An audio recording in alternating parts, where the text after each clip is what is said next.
Di ilmu kalam itu, manakala sudah muncul bid'ah, muncul pikiran-pikiran yang aneh, yang meragukan Quran, meragukan keberadaan Allah, meragukan Nabi Muhammad. Kata Imam Ghazali apa?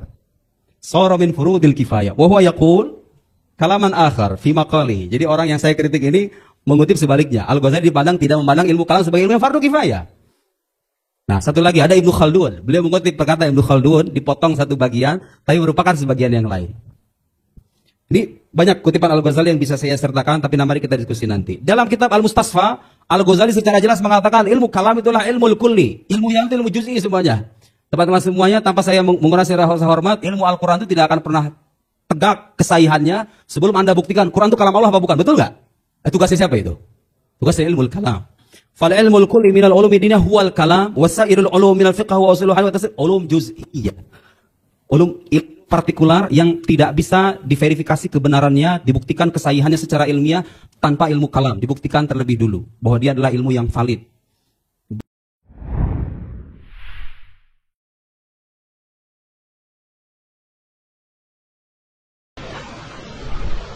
Siapa kaum mutakallimin itu?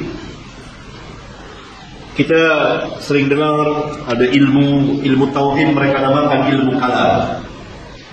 Padahal ini nama yang bid'ah.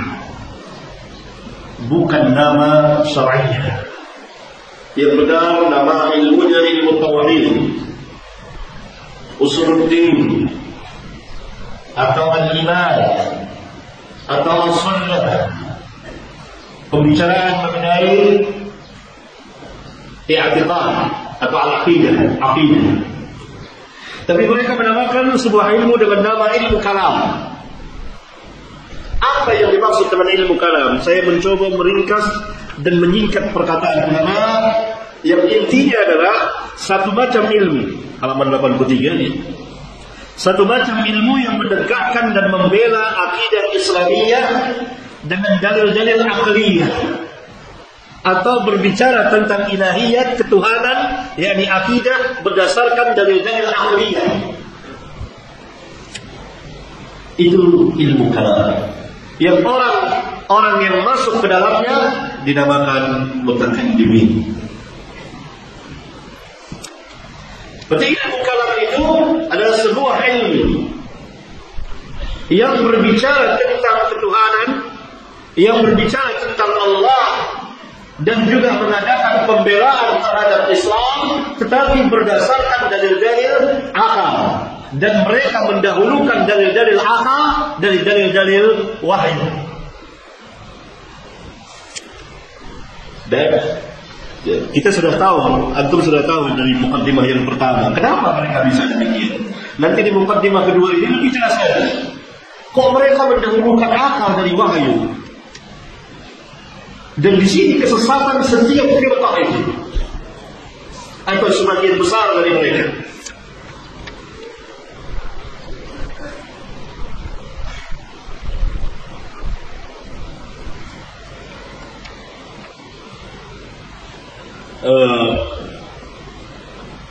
Kita tahu, kita kenal ada filsafat Yunani. Filsafat Yunani yang pada abad kedua Hijriah sebagian dari kitab-kitab filsafat Yunani diterjemahkan ke dalam bahasa Arab. Dan sebagian manusia yang menasabkan diri mereka kepada Islam, tetapi tidak berada di atas manhaj para sahabat, terkena syubhat, kerancuan dari filsafat Yunani. Sehingga sebagian dari mereka langsung jadi juru penerjemahnya. Seperti kita kenal Al-Farabi, Ibnu Sina, dan lain-lain para filosof yang telah menyimpang dari Islam. Bahkan antar mereka sendiri saling mengkafirkan satu dengan yang lain. Jadi apa yang dibanggakan dari ilmu filsafat itu? Tidak ada sama sekali. Al-Imam Al-Ghazali rahimahullah ta'ala yang pernah terperangkap dalam dunia filsafat ini, membantah filsafatnya Ibnu Sina dengan judul kitabnya Tahafutul Falasifah, kesesatan kaum filsafat. Ada 20 bagian atau poin yang beliau terangkan akan kesesatan para ahli filsafat. Bahkan beliau mengkafirkan mereka. Beliau sendiri terperangkap di penjara filsafat itu. Kita lihat salah seorang murid beliau, Imam Ibn Arabi Al-Maliki, mengatakan tentang gurunya bahwa guru kami Syekhuna yakni Abu Hamid Al-Imam Al-Ghazali masuk ke dalam filsafat. Bahkan di sini dikatakan dakhala fi butunil falasifah, masuk ke perut filsafat. Berarti dalam sekali masuk. Dan ketika dia hendak keluar, dia tidak bisa. Oleh karena itu yang pertama kali memasukkan ilmu mantiq di dalam usul fikih adalah Al-Imam Al-Ghazali dalam kitabnya Al-Mustasfa. Baca muqaddimahnya. Walhal kitab usul ini sangat berharga sekali dan sangat bagus sekali. Tapi beliau pertama orang yang memasukkan ke dalam usul fikih mantiqnya Yunani, filsafatnya Yunani. Apa pengambilan dasar pengambilan mereka itu? Halaman 25 saya jelaskan. Pertama, mereka telah mendahulukan akal dari wahyu dan menjadikan akal sebagai asas yang menghubungi Alkitab dan Sunnah. Lihat, alangkah berarti akal jadi asas. Jadi dasarnya itu akal. Akal itulah yang akan menghubungi Alkitab dan Sunnah. Berarti Alkitab dan Sunnah berada di mana? Di atas atau di bawah? Di bawah. Di belakang, mengikuti akal mereka. Yang kedua, mereka mentakwil dengan takwil yang batil, yang pada hakikatnya merupakan tahrif terhadap nas-nas Alkitab dan Sunnah. Nanti ada uraian yang lebih luas. Yang ketiga, mereka meninggalkan manhaj salaf jelas, karena kiblat mereka ke Yunani,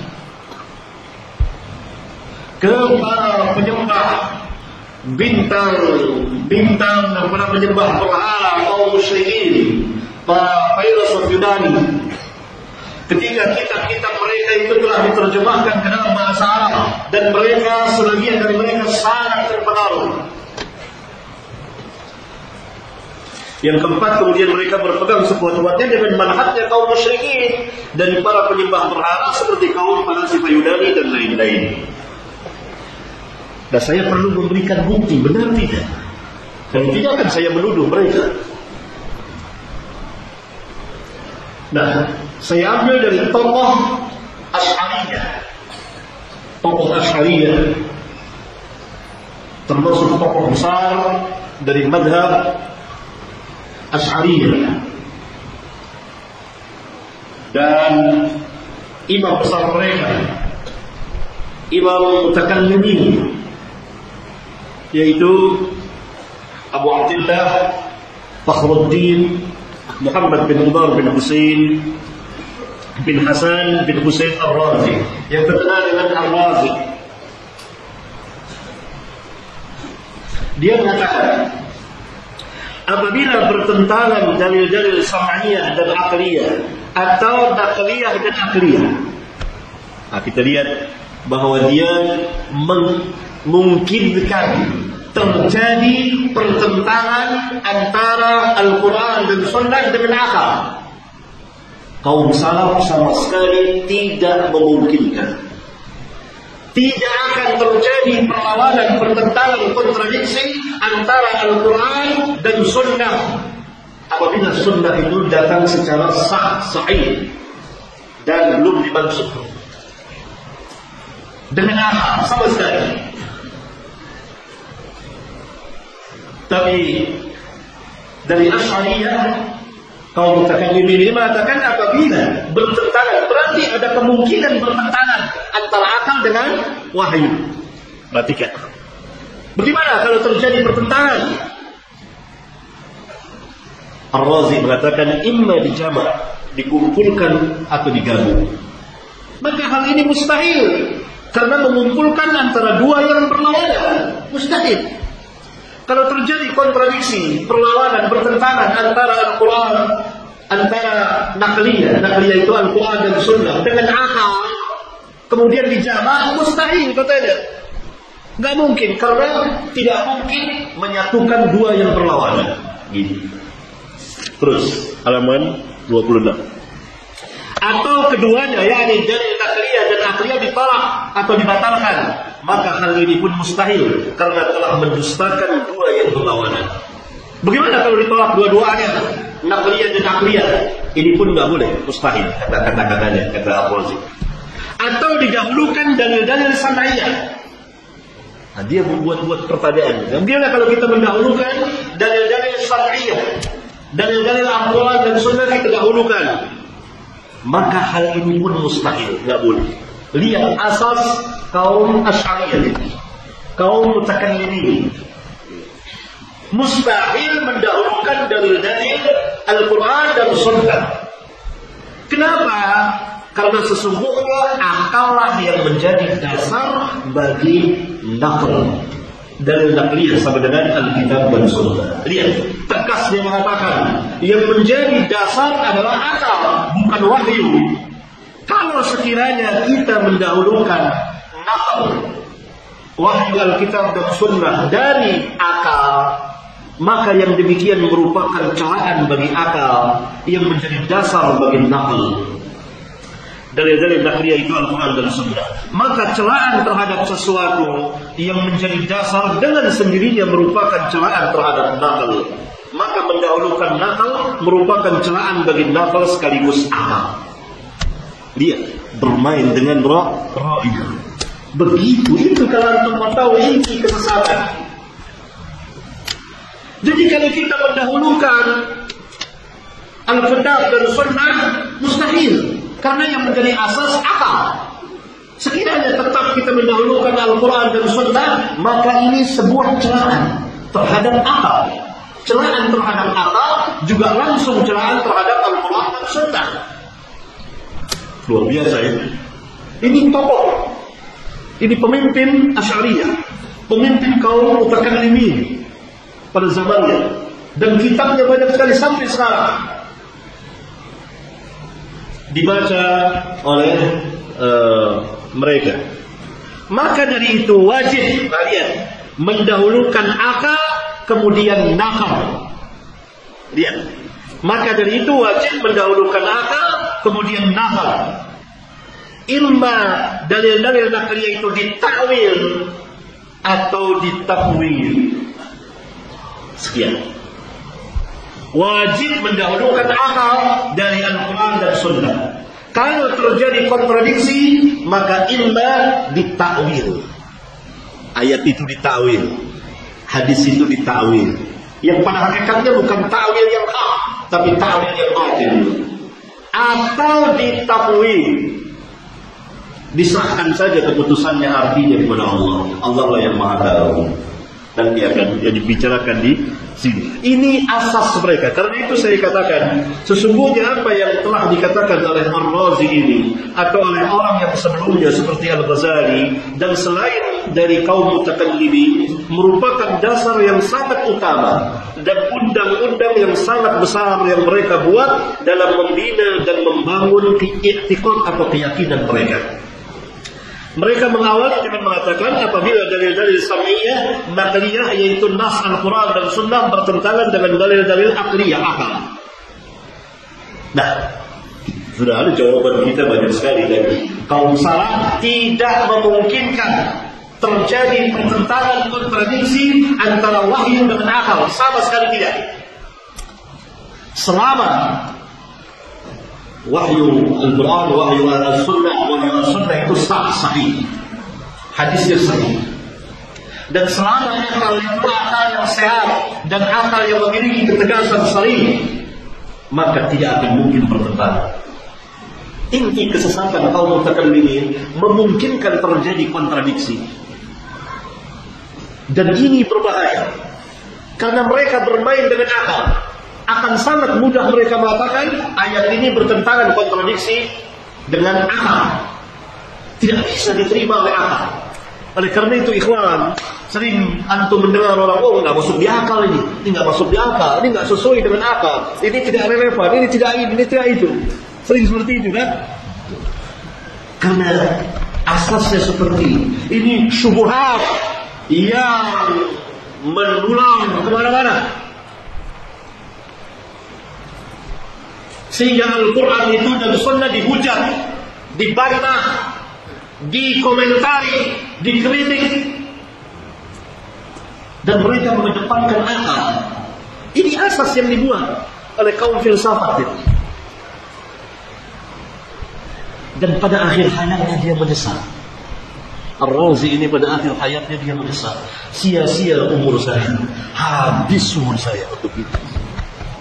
Nyesal dia, nyesal betul. Tobatnya, habis umur saya. Gak ada apa-apanya, gak ada artinya sama sekali. Dia habiskan puluhan tahun umurnya ini.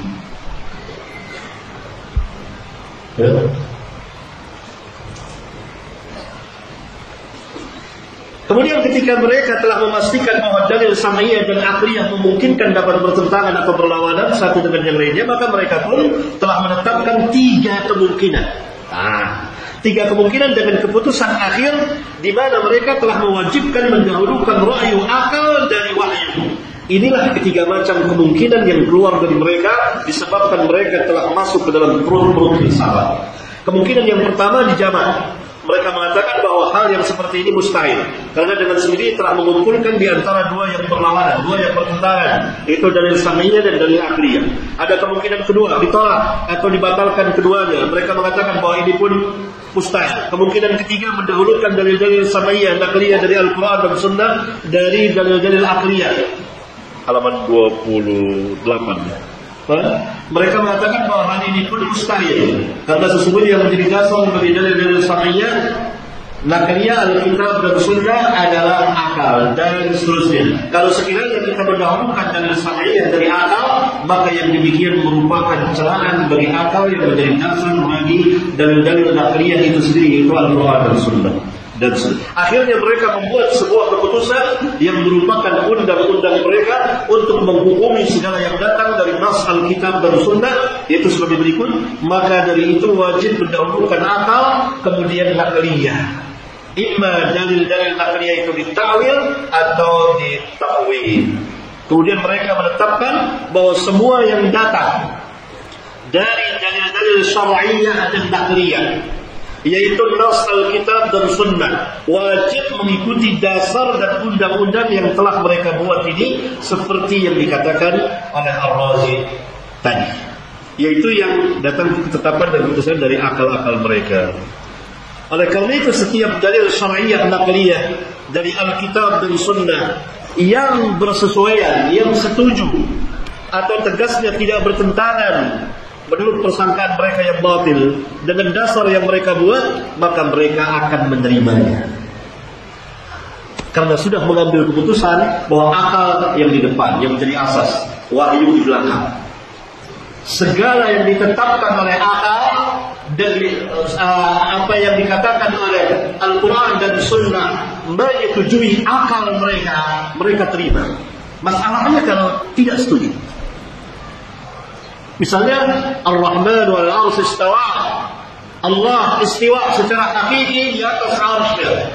Mereka tidak setuju. Maka ditolaklah ayat itu. Tidak, ayat enggak boleh ditolak. Kalau ditolak pasti kufur. Tapi ditakwil. Oh, makna istiwa istaula. Atau ditakwil. Ditakwil ini kebodohan. Enggak tahu kita artinya apa itu istiwa, silahkan saja. Akan tetapi apabila dalil syar'iyyah nakliyah dari Alkitab dan Sunnah itu bertentangan dengan dasar yang mereka buat, maka mereka tidak akan mengikutinya. Kemudian mereka menempuh cara imma ditawil atau ditafwid. sebagaimana yang telah ditegaskan oleh Ar-Razi di dalam undang-undang akliyahnya kaum mutakallimin tadi. Tentunya ta'wil yang dimaksud adalah ta'wil dalam arti tahrif. Kemudian saya memberikan contoh mereka mentawil istiwa Allah, tangan Allah, halaman 30 ya. Mereka rubah arti menjadi kekuasaan dan seterusnya yang antum bisa baca. Kemudian di sini pada halaman 30 saya menjelaskan arti ta'wil yang benar dan telah dikenal oleh kaum salaf hanya dua. Pertama, artinya hakiki, keadaan yang sebenarnya, yakni menjelaskan keadaan yang sebenarnya. Kedua, artinya tafsir, ta'wil ayat ini, maknanya tafsir ayat ini. Ta'wil menurut mutakallimin beda, memindahkan dari arti yang zahir kepada arti yang lain. Tetapi pada hakikatnya ta'wil mereka bukan ta'wil, tetapi tahrif. Tahrif adalah yang tercela. Ta'wil ada yang tercela, ada yang tidak tercela. Tapi tahrif semuanya tercela.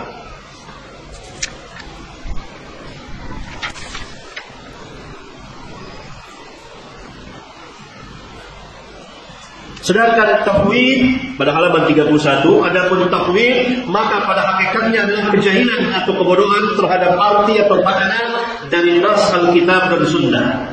Misalnya ketika Allah berfirman bahwa Dia istiwa di atas arsy-Nya yang sesuai dengan kebesaran dan kemuliaannya, maka mereka kaum tafwid mengatakan, kami tidak tahu apakah arti atau makna dari istiwa itu. Oleh karena kami jahil, maka kami serahkan saja arti atau makna yang dikehendaki dengan istiwa itu kepada Allah sendiri yang berfirman. Karena hanya Allah yang mengetahui arti yang sebenarnya dari istiwa itu. Adapun selain Allah tidak ada satupun makhluk yang tahu arti atau maknanya. Inilah yang dimaksud oleh mereka dengan tafwid. Jadi menurut mereka kaum tafwid, sebagaimana yang telah ditegaskan oleh Syekhul Islam Ibnu Taimiyah halaman 31 akhir, bahwa malaikat Jibril sebagai pembawa wahyu Al-Quran dan Muhammad SAW sebagai Nabi dan Rasulullah, kemudian para sahabat dan tabi'in, mereka semuanya tidak mengetahui apa-apa tentang arti atau makna dari ayat atau surat yang Allah turunkan kepada Rasulullah SAW tentang sifat-sifat Rabbul Alamin. Maka ketika Rasulullah SAW membaca ayat Ar-Rahman wal-Arsy istawa dan yang selainnya dari ayat-ayat sifat, beliau sallallahu alaihi wasallam tidak mengetahui arti atau maknanya. Bahkan ketika beliau sallallahu alaihi wasallam bersabda bahwa Allah turun ke langit dunia pada setiap sepertiga malam yang akhir, dan yang selainnya dari sabda-sabda beliau yang menjelaskan tentang sifat-sifat Allah, beliau sama sekali tidak tahu semua arti atau makna dari perkataan beliau sendiri. Alangkah berbahayanya. Jadi ada dua. Perhatikan, kalau itu perhatikan dari tadi, yakni kita ulang ya, mereka asas mereka akal, bukan wahyu. Yang jadi asas wahyu mengikuti akal. Itu pertama. Yang kedua, kalau terjadi kontradiksi, padahal kaum salaf menafikan, meniadakan sama sekali terjadi kontradiksi antara akal dengan wahyu, antara wahyu dengan akal. Tapi kaum mutakallimin memungkinkan terjadinya kontradiksi. Maka mereka menempuh ta'wil dalam arti tahrif. Dirubahlah makna dari ayat itu dan hadis itu secara hakiki. Yang kedua, ta'wil, kebodohan, nggak tahu apa. Ketika Allah berfirman Ar-Rahman wal-Arsy istawa, mereka kan tidak tahu apa istiwa saya katakan. Padahal mereka orang Arab. Karena itu kan tadi di antara manhaj sahabat berpegang dengan lughatul Arab yang berjalan sesuai dengan kaidah-kaidah bahasa Arab, tidak menyimpang sama sekali. Nah, kalau dikatakan mazhab tafwid ini, Nabi SAW membaca ayat, padahal Nabi tidak tahu apa-apa. Nabi tidak tahu SAW apa yang beliau bacakan. Dan ini madhab yang sangat buruk sekali dalam Islam. Oleh karena itu ditentang oleh para ulama.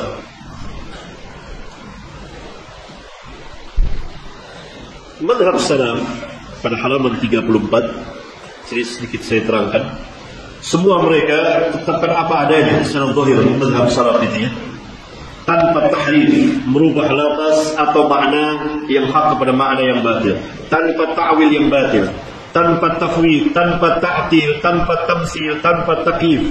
Inilah kebesaran dan ketinggian dari akidah salaf Ahlus Sunnah wal Jamaah. Kemudian pada halaman 35 saya menjelaskan siapa yang pertama kali membuat bid'ah tahrif. Syaitan, Iblis pertama kali membuat bid'ah tahrif. Kemudian yang mengikuti sunnah Iblis Yahudi, Nasrani dan seterusnya.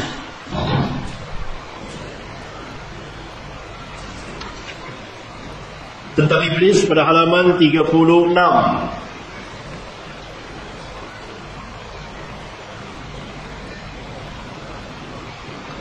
Beberapa ayat saya bawakan. Jadi Iblislah makhluk yang pertama kali menggunakan kias yang fasid, rusak, atau yang batil ketika nas dalil telah sampai kepadanya, kemudian dia menolaknya. Iblislah makhluk yang pertama kali membuat bid'ah tahrif atau ta'wil yang batil terhadap wahyu. Allah Subhanahu wa taala berfirman kepada Iblis, "Qala ma mana'aka an la tasjuda idh amartu." Allah berfirman, apakah yang menghalangimu untuk sujud kepada Adam di waktu aku memerintahkanmu? Qala ana khairum minhu khalaqtani min nari wa khalaqtahu min tin. Aku lebih baik dari dia. Engkau ciptakan aku dari api, sedangkan dia engkau ciptakan dari tanah. Melawan wahyu. Ketika wahyu itu datang, wahyu datang kepada Iblis, perintah Allah kepada Iblis. Kali itu Allah katakan, "Ma mana'aka an la tasjuda in amartu." Apa yang menghalangimu untuk sujud kepada Adam ketika aku perintahkan? Kalimat ketika aku perintahkan itu wahyu, perintah Allah. Iblis menolak wahyu itu, dan dia mempergunakan kias yang sangat rusak.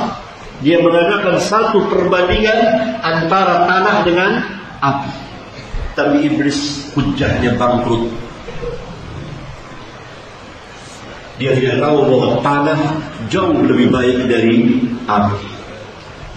Kemudian dia qala ya Iblis, ma mana'aka an tasjuda lima khalaqtu bi yadayya?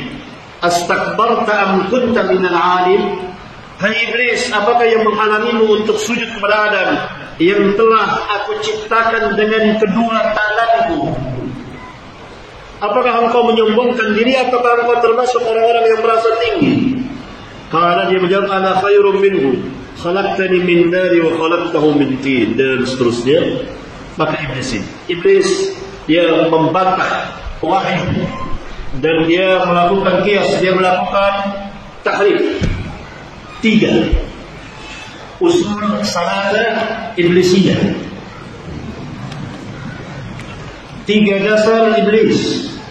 Mendahulukan wahyu dari wahyu, pertama. Kedua, membuat tahrif atau ta'wil yang batil terhadap nas. Ketiga, mempergunakan kias yang fasid, yang merusak.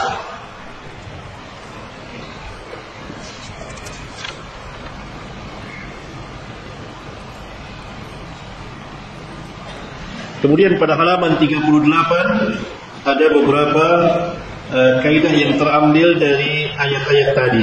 Ada 7. Kemudian 39 ada beberapa ayat saya bawakan. Dan pada halaman 42, setelah Iblis pertama kali yang membuat bid'ah tahrif, kemudian adalah Yahudi melakukan tahrif, perubahan terhadap nas di Taurat dan Injil.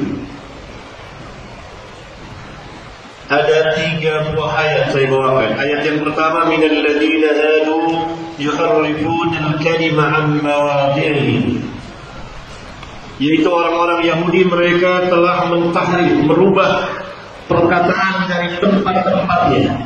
Ayat yang kedua, yuharrifuna al-kalima min ba'di mawadhi'ihi.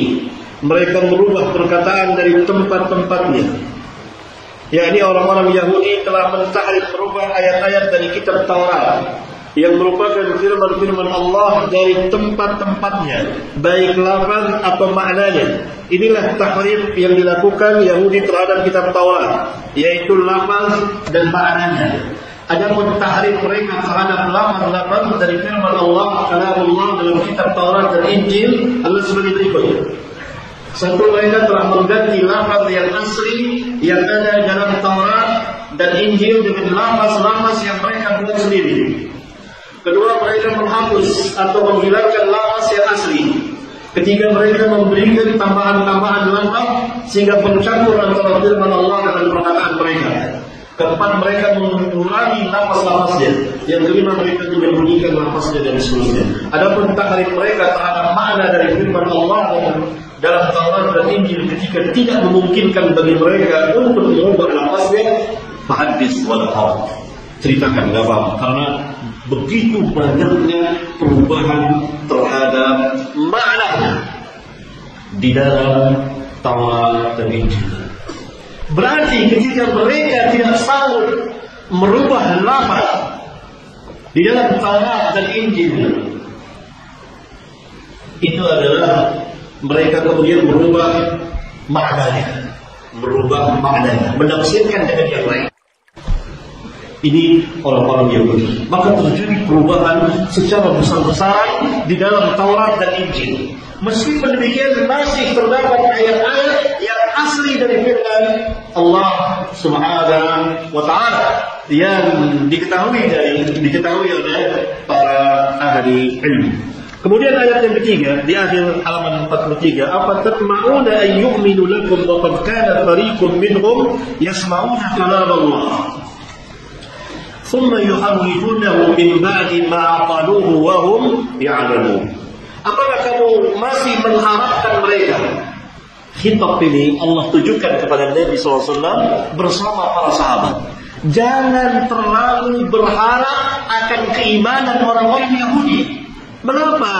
Karena mereka, apakah kamu masih mengharapkan mereka akan beriman kepadamu, padahal segolongan dari mereka mendengar firman Allah dalam Taurat dan Injil, lalu mereka merubah hadis, tahrif. Setelah mereka memahaminya, tahu, punya ilmu, sedang mereka mengetahuinya, paham, sampai kepada mereka hujjah. Tahu mereka ayat-ayat dalam Taurat dan Injil yang berbicara tentang Nabi yang mulia sallallahu alaihi wasallam, sifat nama dan sifat-sifat beliau bersama para sahabat, dan mereka tahu persis bahwa Rasulullah sallallahu alaihi wasallam adalah seorang nabi dan rasul, dan agama yang beliau bawa sama dengan agama yang dibawa oleh Musa dan Isa dan para nabi dari Bani Israil alaihi wassalam. Dan beliau adalah Nabi yang terakhir. Karena itu Rabbuna Azza wa Jalla mengatakan wa qad kana fariqun minhum, fariq segolongan dari mereka, yakni ulama mereka, yasma'una kalam Allah. Mereka mendengar Taurat, thumma yuharrifuna, kemudian mereka berubah imma lafaz atau makna min ba'di ma aqaluhu wa hum ya'lamun. Sesudah mereka paham, mengerti. Terjadilah perubahan dari Yahudi yang kemudian diikuti oleh para ahli bid'ah. Demikian ikhwan, cukup panjang dan selesai mukadimah. Assalamualaikum warahmatullahi wabarakatuh. Sampai jumpa kembali di World Islam Channel.